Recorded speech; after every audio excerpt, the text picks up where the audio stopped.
Hello, Sam. Got your brake booster finished. As you can see, I've already been testing it. We're still bleeding off vacuum on that gauge. Goes over here. So I'll put that test. That goes in a test port that you can test your booster anytime you want. Just hook up a vacuum gauge to it, and as you engage the booster, the vacuum gauge should go to 0, which I will be showing on this gauge here. Alright, so all the silver parts have been CAD plated. The only problem I have is that I ran out of J-bolts that were plated, so I've only got 2 on your booster right now. The other 2 I'm waiting to get back from the plating shop. For somehow they missed a couple of J-bolts, and so I was short 2 J-bolts. Got your booster glass beaded and cleaned up as best I could. It's pretty moth-eaten down here, but not enough to affect anything. We got good mating sealing surfaces here. New remanufactured air filter assembly. New vacuum diaphragm internally. All new hydraulic parts.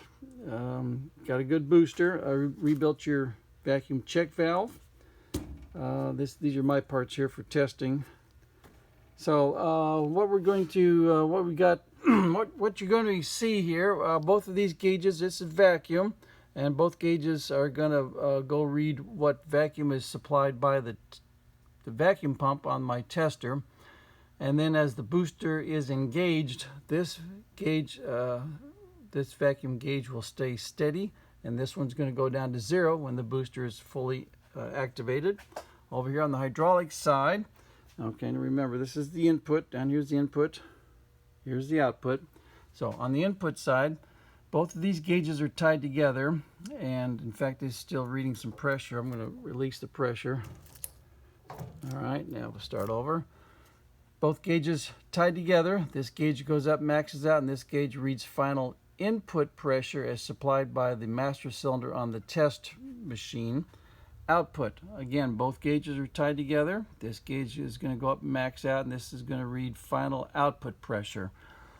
This is a 2-to-1 boost ratio, so whatever we see here, we're going to see approximately twice as much over here. Now then, without vacuum, the booster is inert, so you're going to see the same input pressure and output pressure. So we got 350, 350, 350. Now it's bleeding down because the master cylinder and the booster tester is leaking internally, and it's not much of a master cylinder, but it's what they had in the 50s. Now then, while we're under pressure and without any noise, we check our bleed hole right here. This is your first line of defense. If this starts to seep, you have some time before the booster is going to start filling up with fluid internally due to vacuum. But that's the first line of defense right there, a little seepage hole. Also, we check, make sure we have no leak at this joint right here. We check our bleed screws, and all of our other fittings, our plug right here. So everything's good. Now, release the pressure, hear the vacuum, and watch the booster work.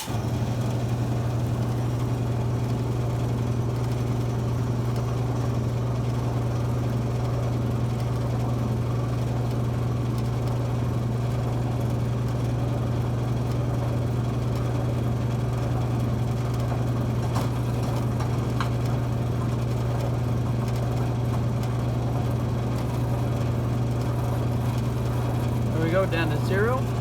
Pressure over here, we got 350 in and almost 900 out.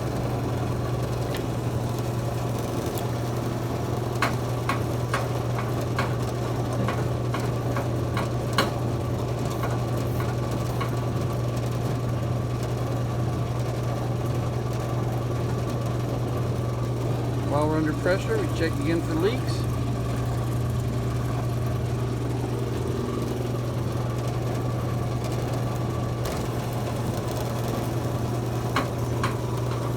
Everything at one time.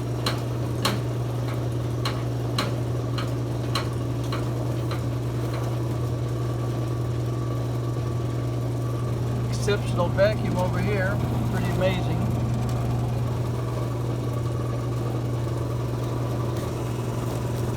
got a good booster for you.